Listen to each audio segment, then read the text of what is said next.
Ohio! Parlons du monde de la nuit. Ce monde très particulier car beaucoup trop de monde souffre de troubles du sommeil.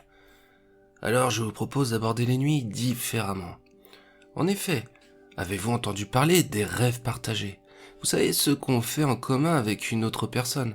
Savez-vous qu'on peut surmonter nos cauchemars, qu'on peut résoudre des problèmes de la vie de tous les jours dans ce monde des rêves? Saviez-vous que nous pouvons contacter un être cher et disparu dans le rêve?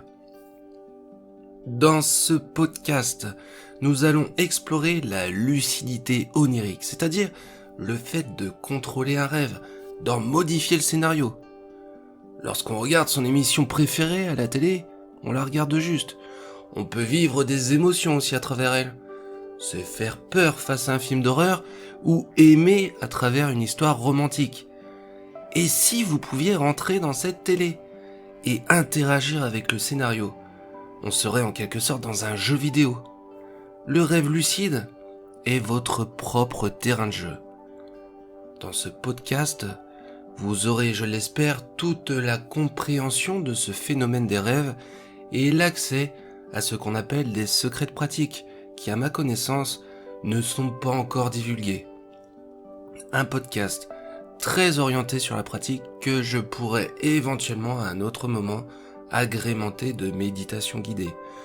Je modulerai ces partages en fonction de l'hypnose que je propose en tant que professionnel et modulation adaptée suite aux séances de coaching autour de cette thématique de l'astral et de l'onirisme que je propose aussi. Tout cela, c'est mon univers, mon expérience et ma sensibilité. Je ne vous demande pas de croire et de me croire, mais de vérifier par vous-même. Et nous allons commencer par quelques conseils de base pour être assurés de bien aborder cet univers incroyable que nous côtoyons tous au quotidien avec plus ou moins de conscience et de mémoire. Je vous invite en effet à exercer si vous êtes débutant au cours d'un week-end ou pendant les vacances. En tout cas, lorsque la détente devient plus évidente et ce qui est un démarrage de pratique deviendra une habitude, car lorsque la conscience commence à s'éveiller, on ne peut plus oublier de s'exercer. Quand nous commençons à nous intéresser à notre vie onirique, notre équilibre intérieur se modifie et nos processus mémoriels et comportementaux se transforment en fonction de cette prise de conscience. Deux autres conseils qui seront détaillés un peu plus tard consistent simplement à porter votre attention sur ce corps onirique en notant vos rêves par exemple. Le second conseil étant de travailler sur son corps énergétique, corps éthérique, le ki, prana ou énergie vitale, qui est propre à chacun. Ce sont à mon sens deux points importants, synonymes d'écueil si c'est négligé. Parlons d'induction maintenant. En hypnose, on évoque l'induction comme le fait d'induire, de suggérer plus ou moins fortement et intelligemment un état autre de la conscience. Partons du principe que vous êtes dans votre état ordinaire, peut-être un peu dans vos pensées, à réfléchir à des choses et d'autres, et peut-être même à penser à un de vos proches. Je peux vous imposer une induction sans finesse et dans la directive. Tu dors, tu dors, tu dors et tu dors. Une autre induction consisterait à parler à votre inconscient en vous contant des métaphores. Ou bien je pourrais vous proposer les choses comme un membre de plus en plus lourd. À vous de suivre les consignes ou non. D'où l'importance de rentrer en cohérence, en affinité avec son thérapeute. En induction, je pourrais interrompre votre état avec un déclic surprise. Imaginez que je place une image de zombie d'un coup sur ce podcast, et pourtant qui n'est que de l'audio. Votre pattern serait rompu via cette forme de violence induite. Il y a toutes sortes d'inductions, de techniques comme de formations en hypnose. Cependant, il y a des tendances qui ne sont que le reflet d'une sensibilité liée à une civilisation. Tout est en chemin, tout est cycle. Et dans ces cycles, il y a la nuit, le pile ou face du jour. Si votre journée est plus active physiquement, la nuit se doit être le temps de la récupération, le temps pour se régénérer, et le temps pour vivre les voyages de l'esprit sous toutes ses déclinaisons. Pourtant, à notre époque, les troubles du sommeil sont fréquents et concernent tout le monde. La faute à l'électromagnétisme, aux ondes Wi-Fi, à la 4D, non 4G, 5G et plus si affinité, peu importe. Les nuits sont désormais à aborder différemment. Outre le fait de comprendre, de se renseigner, de lire, il faut pratiquer. Chaque nuit est une invitation à placer la conscience et la lucidité au cœur de magnifiques expériences. La première méthode, d'induction, pour favoriser les rêves lucides, est issue de l'observateur face à des moutons sautant l'un après l'autre une barrière. Vous allez ainsi décompter. Décompter dans votre lit au calme, en position de dodo. Le corps physique ne bouge plus. Il ne bouge plus d'un cil. Tout en étant dans la détente, vous allez expirer et décompter. De 3 à 1. Pour peut-être décompter. De 4 à 1. À la prochaine expiration. Pour arriver à un décompte plus long sur une autre expiration. De 7 à 1. Vous pouvez en parallèle intensifier la baisse de vos fréquences cérébrales en accentuant avec une sensation de descente grâce au sens du toucher, le kinesthésique.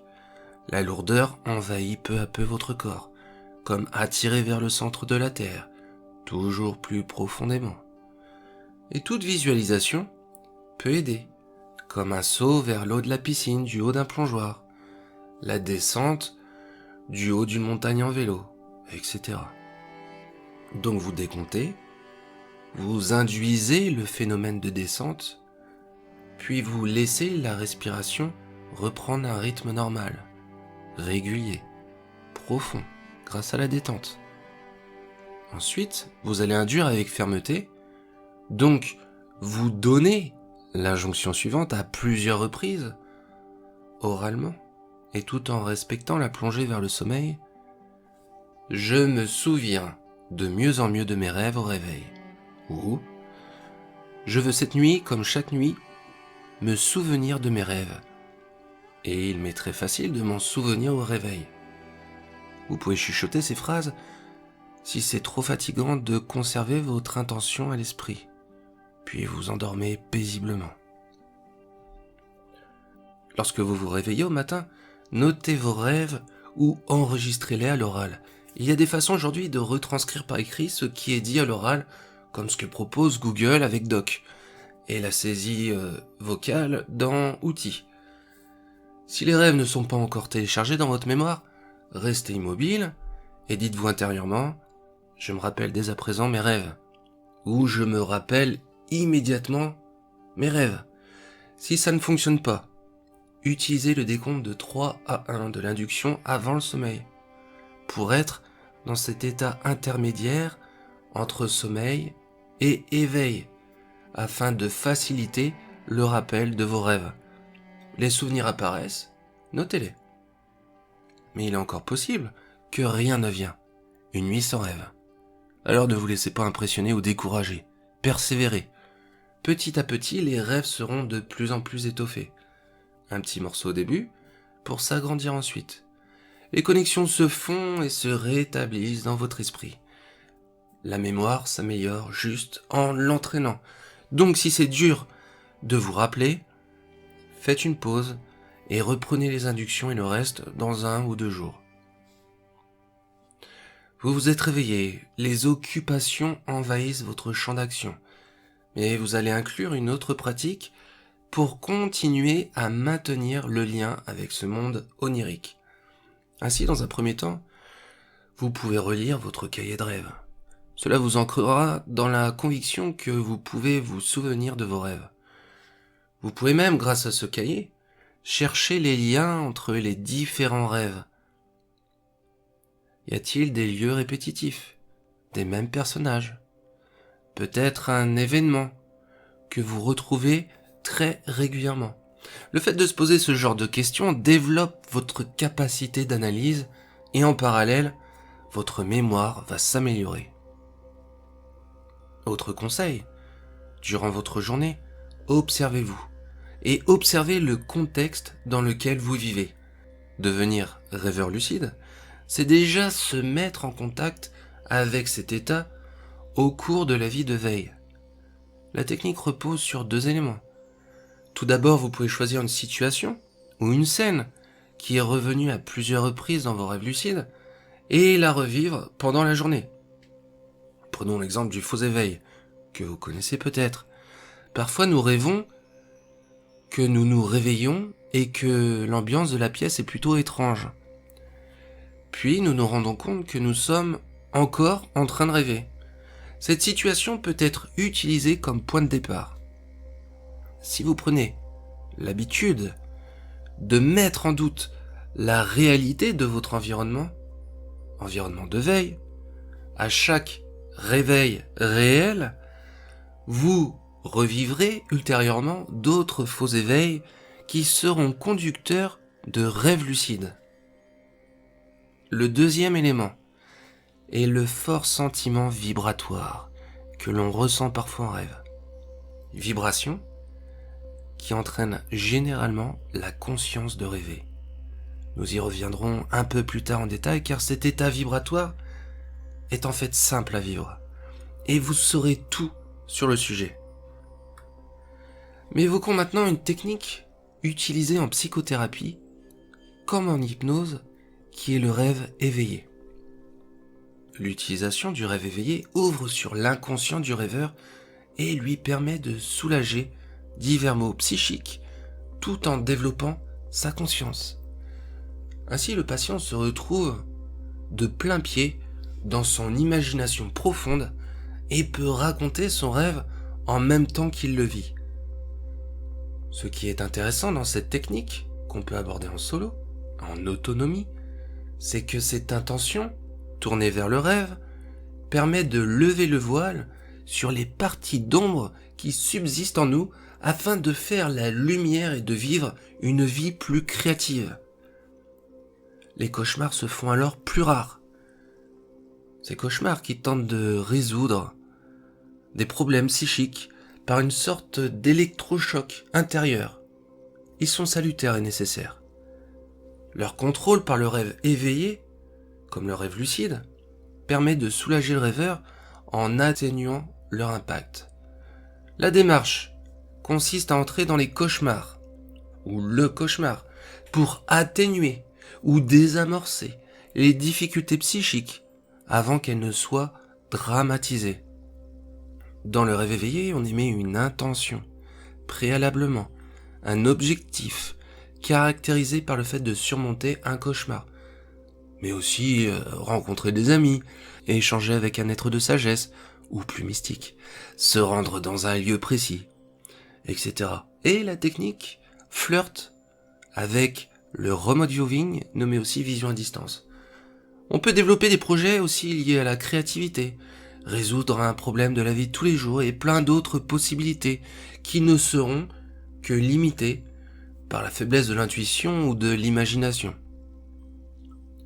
Cette intention, liée intimement à votre objectif, est votre carburant et nécessaire pour votre voyage. L'intention est écrite, par exemple, sur votre cahier de rêve,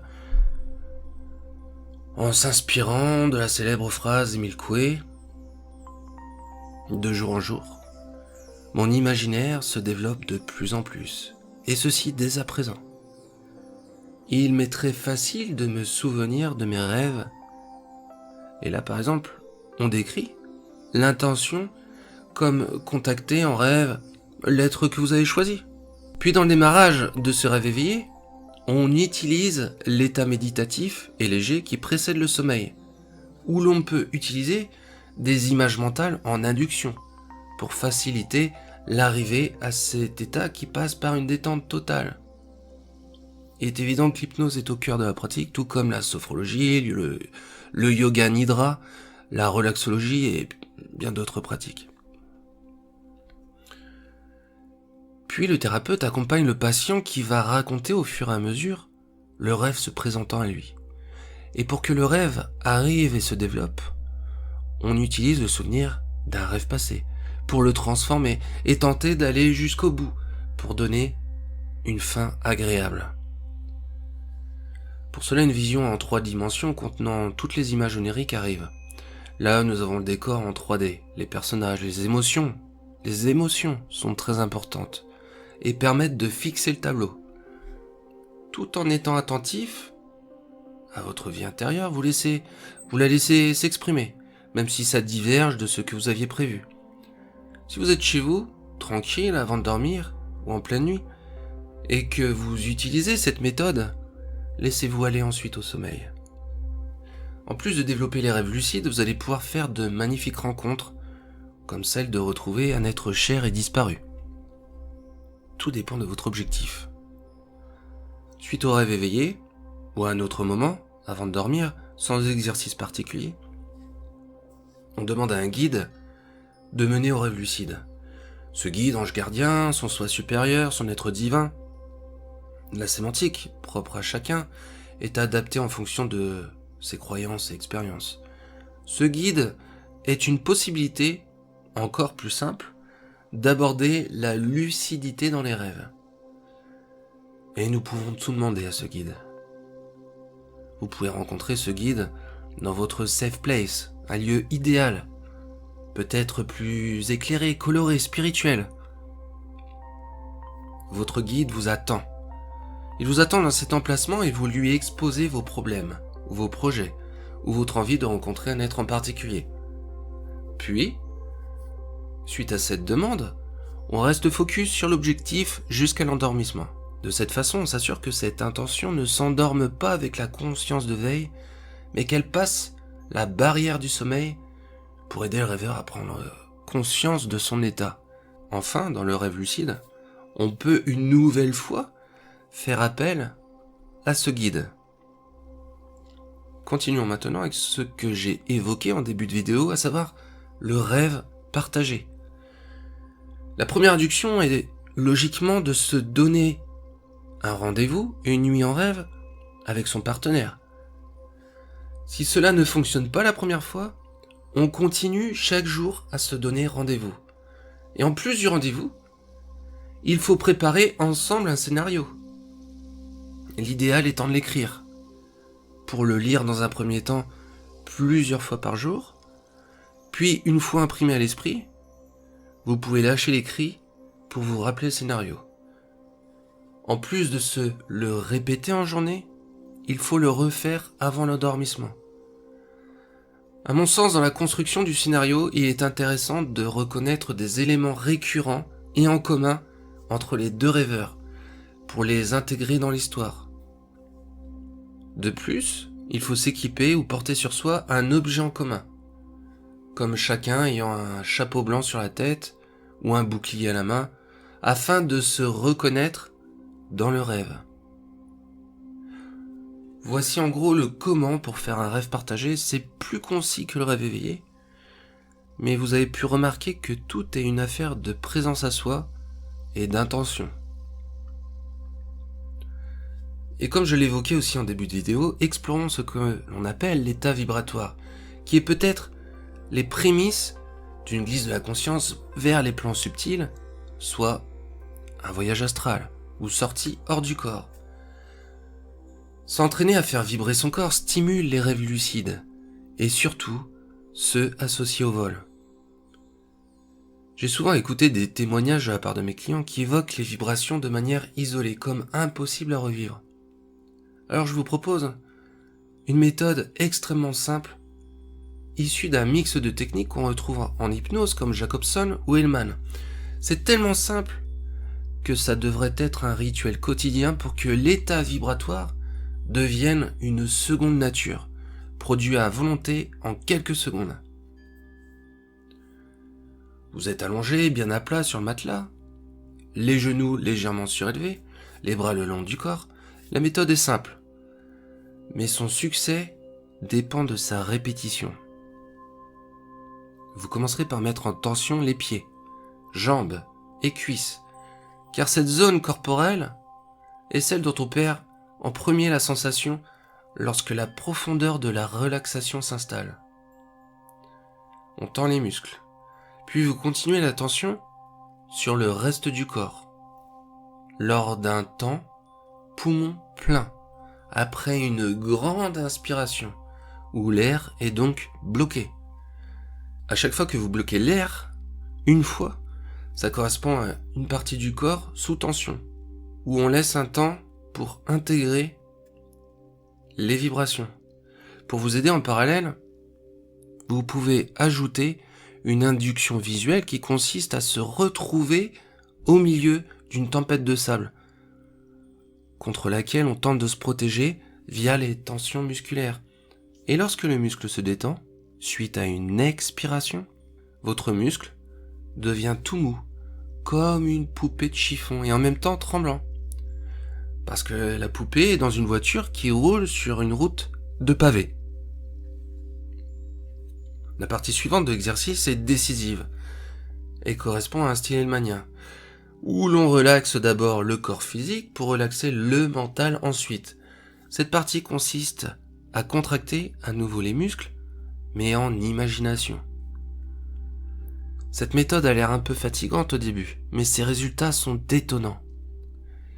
Il est important de ne pas trop calculer et compliquer l'exercice, car on est sur du ressenti. C'est pourquoi j'invite juste à coupler la respiration avec les tensions physiques, c'est un premier temps, puis de respirer normalement et juste de faire les tensions mentalement pour produire les tremblements.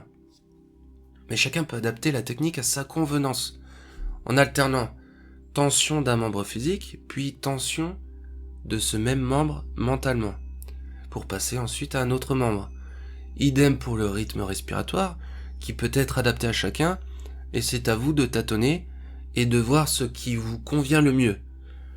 Mais pour la respiration, on peut aussi faire 4 secondes de contraction progressive en inspirant, 2 secondes de tremblement d'apnée, 4 secondes de détente en expirant et 2 secondes de repos en apnée.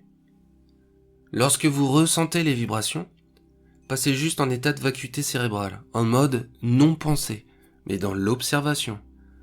Vous êtes alors une conscience qui ne s'identifie à rien et fait attention à tout. C'est ainsi que vous pourrez porter votre attention sur les tremblements, qui les feront juste s'amplifier. Votre respiration aussi toujours plus lointaine.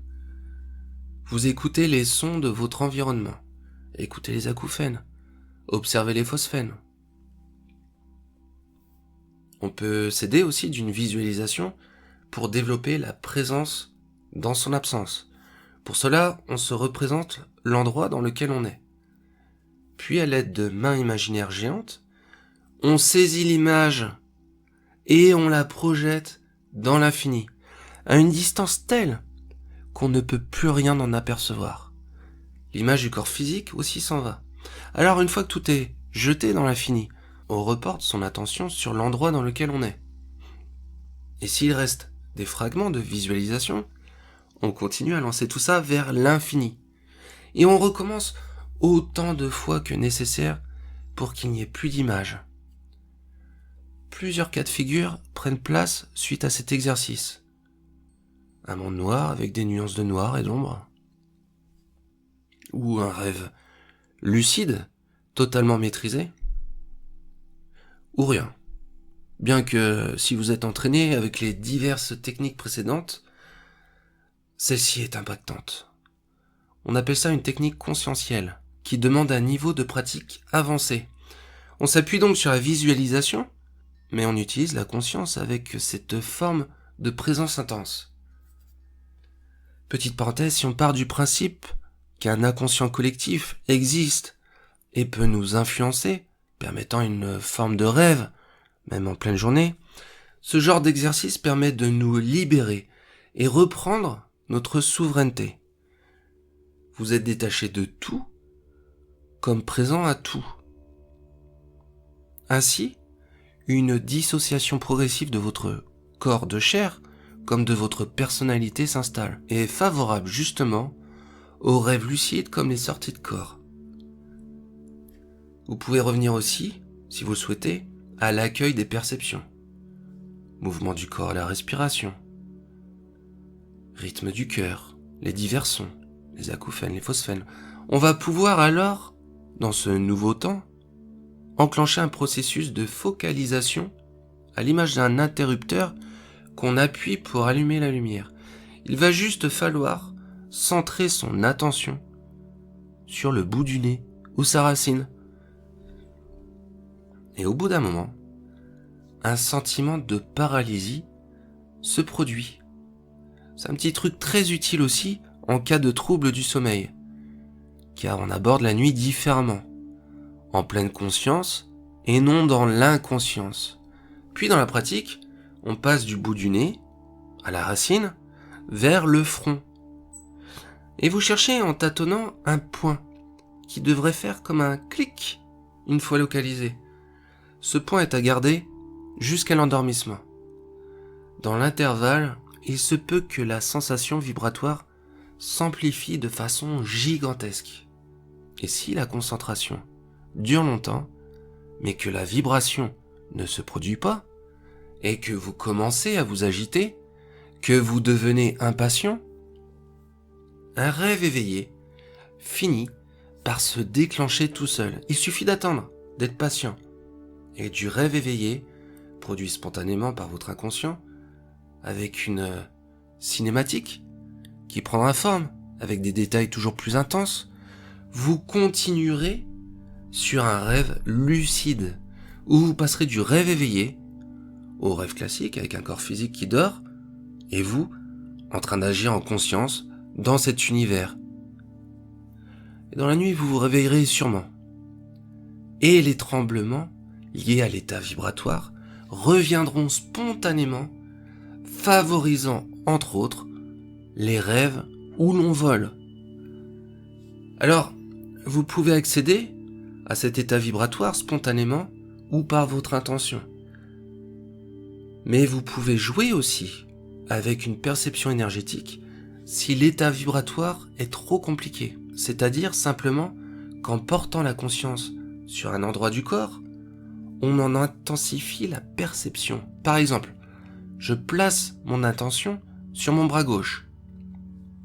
Ce bras gauche prend de l'ampleur, un peu comme s'il se gonflait. Je peux même le sentir se soulever.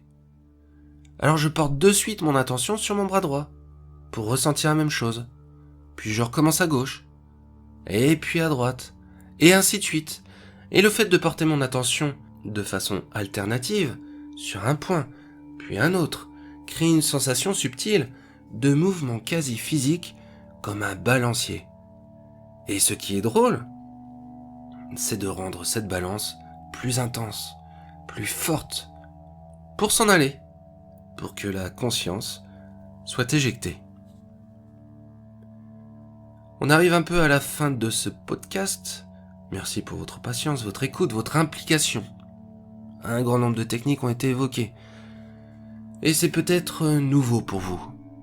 Alors prenez le temps d'intégrer, de digérer, pratiquez doucement, avec sérénité, loin de toute forme de pression. Les résultats sont là. Et si je peux me permettre un grossier résumé de ce qui a été évoqué, comprenez qu'il y a comme un masque d'illusion devant soi, qui représente l'inconscient collectif. Et cet inconscient collectif a sa part d'influence sur notre vie. L'autre influence est celle de notre personnalité liée à l'ego. La meilleure des percées sur ces influences est d'être pleinement conscient et présent dans l'instant. Ainsi, on peut accueillir divers phénomènes et les programmer, donner des indications via l'intention. Ce que nous vivons la nuit n'est que le reflet de ce qui est vécu la journée. Plus de lucidité la journée apportera son lot de rêves lucides. Je vous remercie sincèrement pour votre écoute. Les commentaires sont ouverts. Si vous avez des questions, ce qui me permettra éventuellement d'étoffer avec un autre podcast. À très bientôt.